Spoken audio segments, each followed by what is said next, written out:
ശരി. ഇപ്പോൾ പ്രധാനമന്ത്രി സംസാരിക്കുന്നു മൻ കി ബാത്തിൽ. അതിലേക്ക്.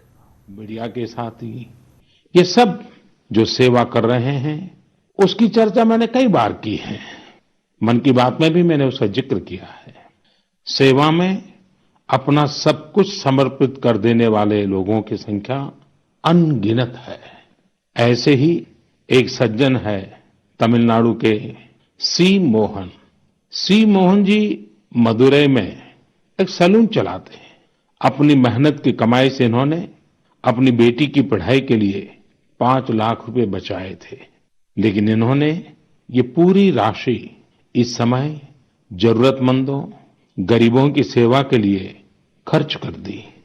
इसी तरह अगरतला में ठेला चलाकर जीवन यापन करने वाले गौतम दास जी अपनी रोजमर्रा की कमाई की बचत में से हर रोज दाल चावल खरीदकर जरूरतमंदों को खाना खिला रहे हैं।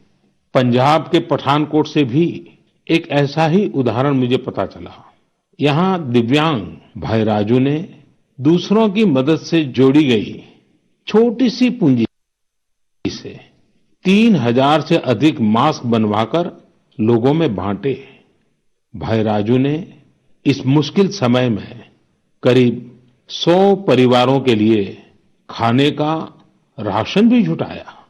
देश के सभी इलाकों से विमेन सेल्फ हेल्प ग्रुप के परिश्रम की भी अनगिनत कहानियां इन दिनों हमारे सामने आ रही है।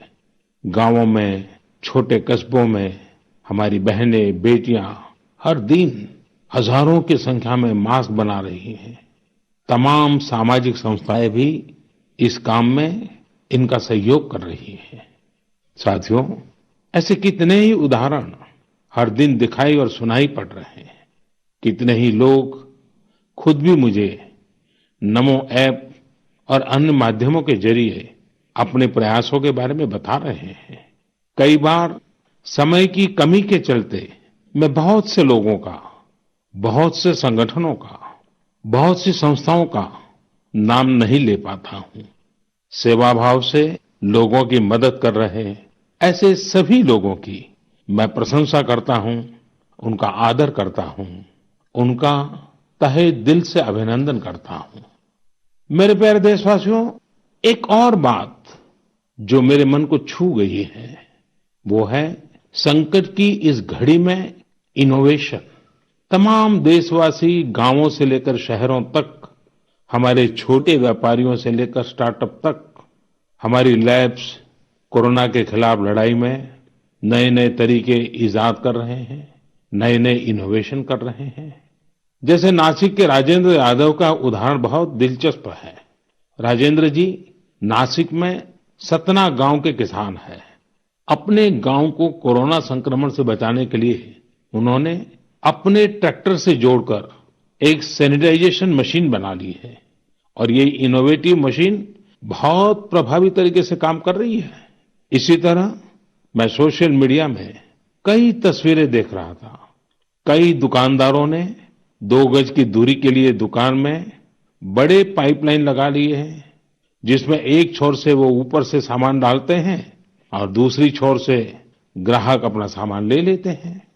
इस दौरान पढ़ाई के क्षेत्र में भी कई अलग अलग इनोवेशन शिक्षकों और छात्रों ने मिलकर किए हैं। ऑनलाइन क्लासेस, वीडियो क्लासेस, उसको भी अलग अलग तरीकों से इनोवेट किया जा रहा है।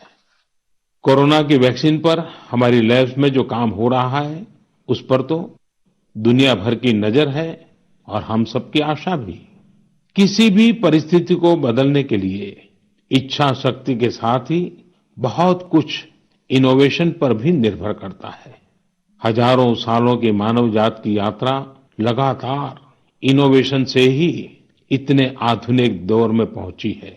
इसलिए इस महामारी पर जीत के लिए हमारी ये विशेष इनोवेशंस भी बहुत बड़ा आधार है। साथियों, कोरोना के खिलाफ लड़ाई का यह रास्ता लंबा है।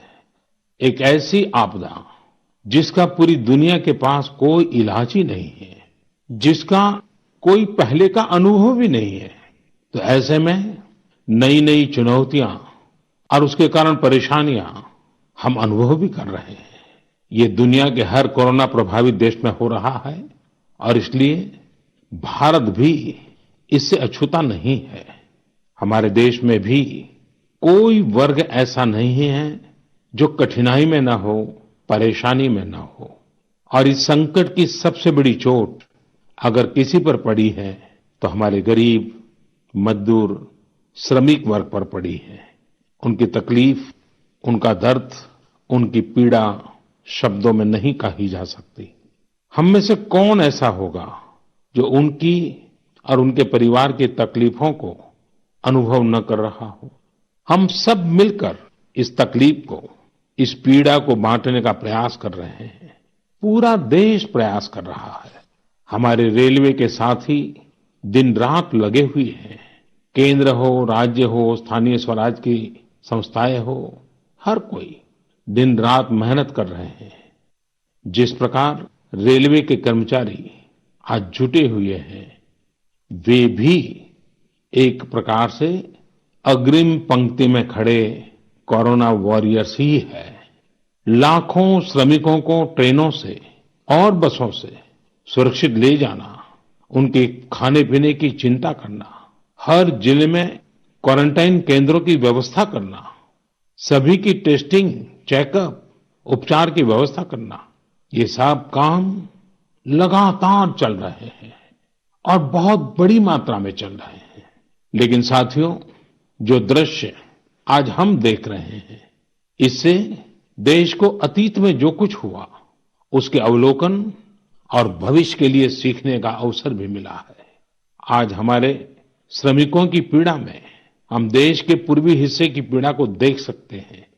जिस पूर्वी हिस्से में देश का ग्रोथ इंजन बनने की क्षमता है, जिसके श्रमिकों के बाहुबल में देश को नई ऊंचाई पर ले जाने का सामर्थ्य है, उस पूर्वी हिस्से का विकास बहुत आवश्यक है। पूर्वी भारत के विकास से ही देश का संतुलित आर्थिक विकास संभव है। देश ने जब मुझे सेवा का अवसर दिया, तभी से हमने पूर्वी भारत के विकास को प्राथमिकता दी है।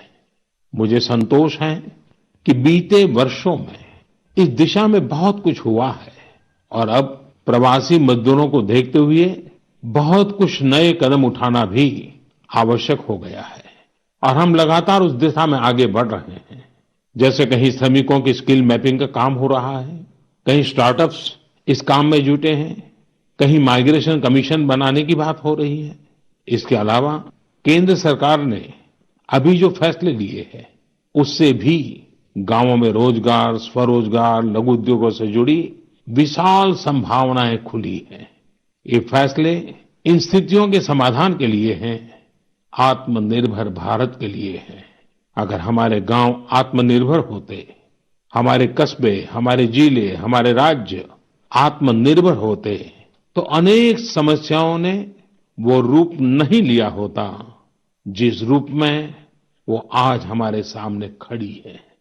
लेकिन अंधेरे से रोशनी की ओर बढ़ना मानव स्वभाव है। तमाम चुनौतियों के बीच मुझे खुशी है कि आत्मनिर्भर भारत पर आज देश में व्यापक मंथन शुरू हुआ है। लोगों ने अब इसे अपना अभियान बनाना शुरू किया है। इस मिशन का नेतृत्व देशवासी अपने हाथ में ले रहे हैं। बहुत से लोगों ने तो ये भी बताया है कि उन्होंने जो जो सामान उनके इलाके में बनाए जाते हैं, उनकी एक पूरी लिस्ट बना ली है। ये लोग अब इन लोकल प्रोडक्ट्स को ही खरीद रहे हैं और वोकल फॉर लोकल को प्रमोट भी कर रहे हैं। मेक इन इंडिया को बढ़ावा मिले, इसके लिए सब कोई अपना अपना संकल्प जता रहा है। बिहार के हमारे एक साथी श्रीमान हिमांशु ने मुझे नमो ऐप पर लिखा है कि वो एक ऐसा दिन देखना चाहते हैं जब भारत विदेश से आने वाले आयात को कम से कम कर दे, चाहे पेट्रोल, डीजल, ईंधन का आयात हो, इलेक्ट्रॉनिक आइटम्स का आयात हो, यूरिया का आयात हो या फिर खाद्य तेल का आयात हो। मैं उनकी भावनाओं को समझता हूँ।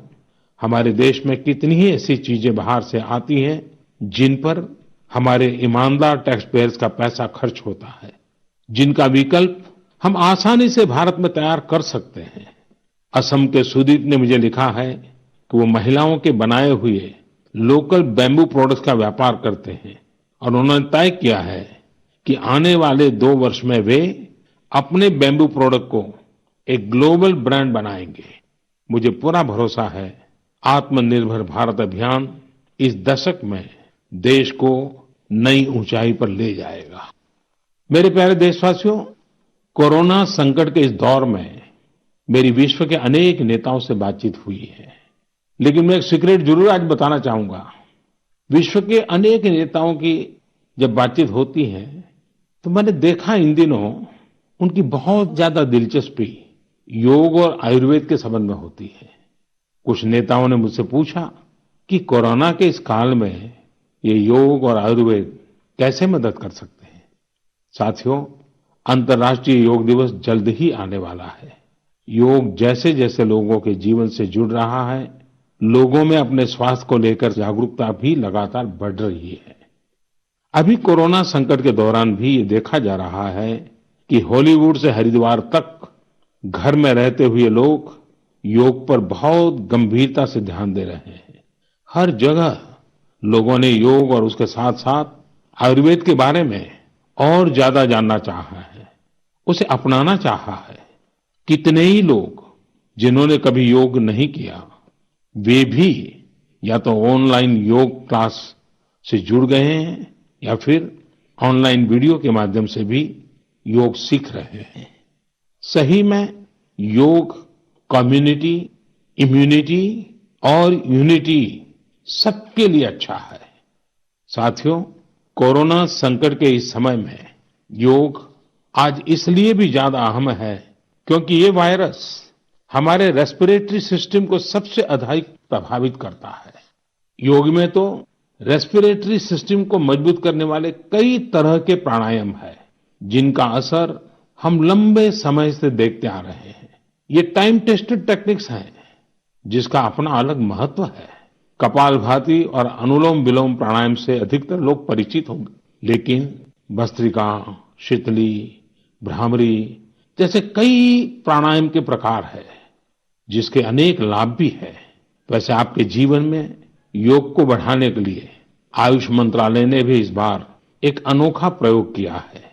आयुष मंत्रालय ने माय लाइफ माय योग नाम से अंतर्राष्ट्रीय वीडियो ब्लॉग उसकी प्रतियोगिता शुरू की है। भारत ही नहीं, पूरी दुनिया के लोग इस प्रतियोगिता में हिस्सा ले सकते हैं। इसमें हिस्सा लेने के लिए आपको अपना 3 मिनट का एक वीडियो बना करके अपलोड करना होगा। इस वीडियो में आप जो योग या आसन करते हुए वो करते हुए दिखाना है और योग से आपके जीवन में जो बदलाव आया है उसके बारे में भी बताना है। मेरा आपसे अनुरोध है, आप सभी इस प्रतियोगिता में अवश्य भाग लें और इस नए तरीके से अंतर्राष्ट्रीय योग दिवस में आप हिस्सेदार बनिए। साथियों, हमारे देश में करोड़ों करोड़ गरीब दशकों से एक बहुत बड़ी चिंता में रहते आए हैं। अगर बीमार पड़ गए तो क्या होगा? अपना इलाज कराएं या फिर परिवार के लिए रोटी की चिंता करें? इस तकलीफ को समझते हुए इस चिंता को दूर करने के लिए ही करीब 1.5 साल पहले आयुष्मान भारत योजना शुरू की गई थी। कुछ ही दिन पहले आयुष्मान भारत के लाभार्थियों की संख्या 1 करोड़ के पार हो गई है। 1 करोड़ से ज्यादा मरीज मतलब देश के 1 करोड़ से अधिक परिवारों की सेवा हुई है। 1 करोड़ से ज्यादा मरीज का मतलब क्या होता है मालूम है? 1 करोड़ से ज्यादा मरीज मतलब नॉर्वे जैसा देश, सिंगापुर जैसा देश, उसकी जो टोटल जनसंख्या है उससे 2 गुना लोगों को मुफ्त में इलाज दिया गया है। अगर गरीबों को अस्पताल में भर्ती होने के बाद इलाज के लिए पैसे देने पड़ते, इनका मुफ्त इलाज नहीं हुआ होता, तो उन्हें एक मोटा मोटा अंदाज है करीब करीब 14,000 करोड़ रुपए से भी ज्यादा अपनी जेब से खर्च करने पड़ते हैं। आयुष्मान भारत योजना ने गरीबों के पैसे खर्च होने से बचाए हैं। मैं आयुष्मान भारत के सभी लाभार्थियों के साथ साथ मरीजों का उपचार करने वाले सभी डॉक्टरों, नर्सेज और मेडिकल स्टाफ को भी बधाई देता हूं। आयुष्मान भारत योजना के साथ एक बहुत बड़ी विशेषता पोर्टेबिलिटी की सुविधा भी है। पोर्टेबिलिटी ने देश को एकता के रंग में रंगने में भी मदद की है। यानी बिहार का कोई गरीब अगर चाहे तो उसे कर्नाटका में भी वही सुविधा मिलेगी जो उसे अपने राज्य में मिलती। इसी तरह महाराष्ट्र का कोई गरीब चाहे तो उसे इलाज की वही सुविधा तमिलनाडु में मिलती। इस योजना के कारण किसी क्षेत्र में जहां स्वास्थ्य की व्यवस्था कमजोर है, वहां के गरीब को देश के किसी भी कोने में उत्तम इलाज कराने की सहूलियत मिलती है। साथियों, आप ये जानकर हैरान रह जाएंगे कि 1 करोड़ लाभार्थियों में से 80% लाभार्थी देश के ग्रामीण इलाकों के हैं। इनमें भी करीब करीब 50% लाभार्थी हमारी माताएं, बहनें और बेटियां हैं। इन लाभार्थियों में ज्यादातर लोग ऐसी बीमारियों से पीड़ित थे जिनका इलाज सामान्य दवाओं से संभव नहीं था। इनमें से 70% लोगों की सर्जरी की गई है। आप अनुमान लगा सकते हैं कि कितनी बड़ी तकलीफों से इन लोगों को मुक्ति मिली है।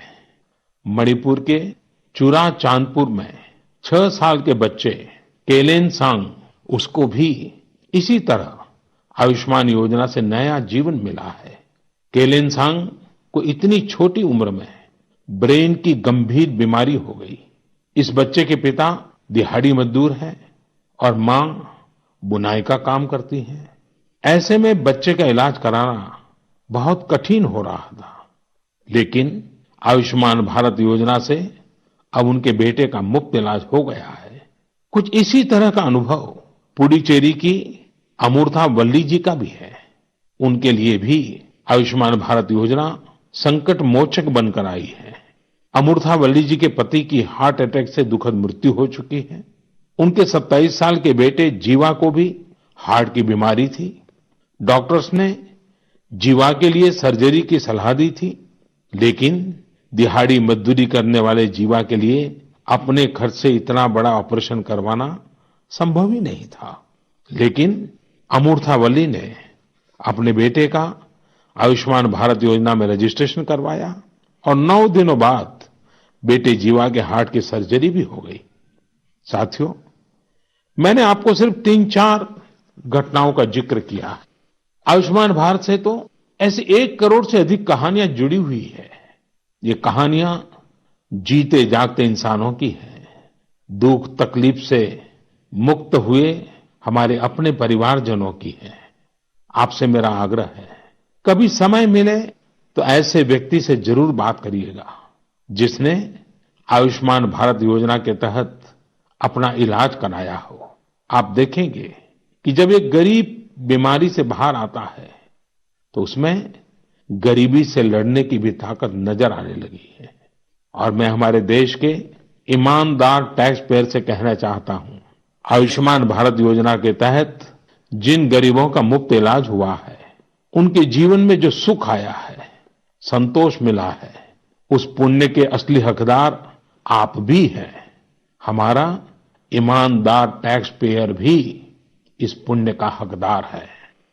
मेरे प्यारे देशवासियों, एक तरफ हम महामारी से लड़ रहे हैं तो दूसरी तरफ हमें हाल में पूर्वी भारत के कुछ हिस्सों में प्राकृतिक आपदा का भी सामना करना पड़ा है। पिछले कुछ हफ्तों के दौरान हमने पश्चिम बंगाल और उड़ीसा में सुपर साइक्लोन अम्फान का कहर देखा। तूफान से अनेकों घर तबाह हो गए, किसानों को भी भारी नुकसान हुआ। हालात का जायजा लेने के लिए मैं पिछले हफ्ते उड़ीसा और पश्चिम बंगाल गया था। पश्चिम बंगाल और उड़ीसा के लोगों ने जिस हिम्मत और बहादुरी के साथ हालात का सामना किया है, प्रशंसनीय है। संकट की इस घड़ी में देश भी हर तरह से वहां के लोगों के साथ खड़ा है। साथियों, एक तरफ जहां पूर्वी भारत तूफान से आई आपदा का सामना कर रहा है, वहीं दूसरी तरफ देश के कई हिस्से टिड्डियों या लोकस्ट के हमले से प्रभावित हुए हैं। इन हमलों ने फिर हमें याद दिलाया है कि ये छोटा सा जीव कितना नुकसान करता है। टिड्डी दल का हमला कई दिनों तक चलता है। बहुत बड़े क्षेत्र पर इसका प्रभाव पड़ता है। भारत सरकार हो, राज्य सरकार हो, कृषि विभाग हो, प्रशासन भी इस संकट के नुकसान से बचने के लिए, किसानों की मदद करने के लिए आधुनिक संसाधनों का भी उपयोग कर रहा है। नए नए आविष्कार की तरफ भी ध्यान दे रहा है। और मुझे विश्वास है कि हम सब मिलकर के हमारे कृषि क्षेत्र पर ये जो संकट आया है उससे भी लोहा लेंगे, बहुत कुछ बचा लेंगे। मेरे प्यारे देशवासियों, कुछ दिन बाद ही 5 जून को पूरी दुनिया विश्व पर्यावरण दिवस मनाएगी। विश्व पर्यावरण दिवस पर इस साल की थीम है बायोडायवर्सिटी, यानी जैव विविधता। वर्तमान परिस्थितियों में यह थीम विशेष रूप से महत्वपूर्ण है। लॉकडाउन के दौरान पिछले कुछ हफ्तों में जीवन की रफ्तार थोड़ी धीमी जरूर हुई है, लेकिन इससे हमें अपने आसपास प्रकृति की समृद्ध विविधता को, जैव विविधता को करीब से देखने का अवसर भी मिला है। आज कितने ही ऐसे पक्षी जो प्रदूषण और शोर शराबे में ओझल हो गए थे, सालों बाद उनकी आवाज को लोग अपने घरों में सुन रहे हैं। अनेक जगहों से जानवरों के उन्मुक्त विचरण की खबरें भी आ रही हैं। मेरी तरह आपने भी सोशल मीडिया में जरूर इन बातों को देखा होगा, पढ़ा होगा। बहुत लोग कह रहे हैं, लिख रहे हैं, तस्वीरें साझा कर रहे हैं कि वो अपने घर से दूर दूर पहाड़ियां देख पा रहे हैं, दूर दूर जलती हुई रोशनी देख रहे हैं। इन तस्वीरों को देखकर कई लोगों के मन में ये संकल्प उठा होगा, क्या हम उन दृश्यों को ऐसे ही बना रख सकते हैं? इन तस्वीरों ने लोगों को प्रकृति के लिए कुछ करने की प्रेरणा भी दी है। नदियां सदा स्वच्छ रहें, पशु पक्षियों को भी खुलकर जीने का हक मिले, आसमान भी साफ सुथरा हो, इसके लिए हम प्रकृति के साथ तालमेल बिठाकर जीवन जीने की प्रेरणा ले सकते हैं।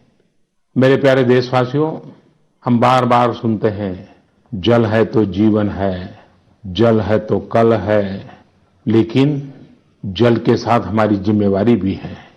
वर्षा का पानी, बारिश का पानी, ये हमें बचाना है। एक एक बूंद को बचाना है। गांव गांव वर्षा के पानी को हम कैसे बचाएं? परंपरागत बहुत सरल उपाय हैं। उन सरल उपाय से भी हम पानी को रोक सकते हैं। 5 दिन 7 दिन भी अगर पानी रुका रहेगा तो धरती माँ के पास बुझाएगा, पानी फिर जमीन में जाएगा, वही जल जीवन की शक्ति बन जाएगा। और इसलिए इस वर्षा ऋतु में हम सबका प्रयास रहना चाहिए कि हम पानी को बचाएं, पानी को संरक्षण करें। मेरे प्यारे देशवासियों, स्वच्छ पर्यावरण सीधे हमारे जीवन, हमारे बच्चों के भविष्य का विषय है। इसलिए हमें व्यक्तिगत स्तर पर भी इसकी चिंता करनी होगी। मेरा आपसे अनुरोध है कि इस पर्यावरण दिवस पर कुछ पेड़ अवश्य लगाएं और प्रकृति की सेवा के लिए कुछ ऐसा संकल्प अवश्य लें जिससे प्रकृति के साथ आपका हर दिन का रिश्ता बना रहे। हाँ, गर्मी बढ़ रही है, इसलिए पक्षियों के लिए पानी का इंतजाम करना मत भूलिएगा। साथियों, हम सबको ये भी ध्यान रखना होगा कि इतनी कठिन तपस्या के बाद, इतनी कठिनाइयों के बाद देश ने जिस तरह हालत संभाला है उसे बिगड़ने नहीं देना है। हमें इस लड़ाई को कमजोर नहीं होने देना है। हम लापरवाह हो जाएं, सावधानी छोड़ दें, ये कोई विकल्प नहीं है। कोरोना के खिलाफ लड़ाई अब भी उतनी ही गंभीर है। आपको, आपके परिवार को कोरोना से अभी भी उतना ही गंभीर खतरा हो सकता है। हमें हर इंसान की जिंदगी को बचाना है। इसलिए 2 गज की दूरी, चेहरे पर मास्क, हाथों को धोना, इन सब सावधानियों का वैसे ही पालन करते रहना है जैसे अभी तक करते आए हैं। मुझे पूरा विश्वास है कि आप अपने लिए, अपनों के लिए, अपने देश के लिए ये सावधानी जरूर रखेंगे। इसी विश्वास के साथ आपके उत्तम स्वास्थ्य के लिए मेरी हार्दिक शुभकामनाएं हैं। अगले महीने फिर एक बार मन की बात अनेक नए विषयों के साथ जरूर करेंगे। धन्यवाद। പ്രധാനമന്ത്രിയുടെ മൻ കി ബാത്ത് പ്രഭാഷണം 1 കോടി കുടുംബങ്ങൾ സർക്കാരിൻ്റെ ആയുഷ്മാൻ ഭാരത് അടക്കമുള്ള പദ്ധതികളിൽ പങ്കാളികളായി. യോഗാ ദിനത്തിൽ 3 മിനിറ്റ് വീഡിയോ അപ്ലോഡ് ചെയ്യാൻ ആഹ്വാനം അദ്ദേഹം നടത്തി. 1 കോടി കുടുംബങ്ങൾ പലവിധ സഹായ പദ്ധതികൾ സർക്കാരിൻ്റെ ഭാഗത്തു നിന്ന് ചെയ്യാൻ സാധിച്ചു എന്നതടക്കമുള്ള ഒരുപാട് കാര്യങ്ങൾ പറഞ്ഞുകൊണ്ടാണ് അദ്ദേഹം മൻ കി ബാത്ത് രാജ്യം ശക്തമായി കോവിഡിനെ നേരിടുന്നുവെന്ന് പ്രധാനമന്ത്രി പറയുകയുണ്ടായി. കോവിഡ് ഒരു വലിയ വെല്ലുവിളിയാണ്, വലിയ ജാഗ്രത പുലർത്തേണ്ട കാലത്തിലൂടെയാണ് രാജ്യം കടന്നു പോകുന്നത് എന്നും പ്രധാനമന്ത്രി പറഞ്ഞു വച്ചു.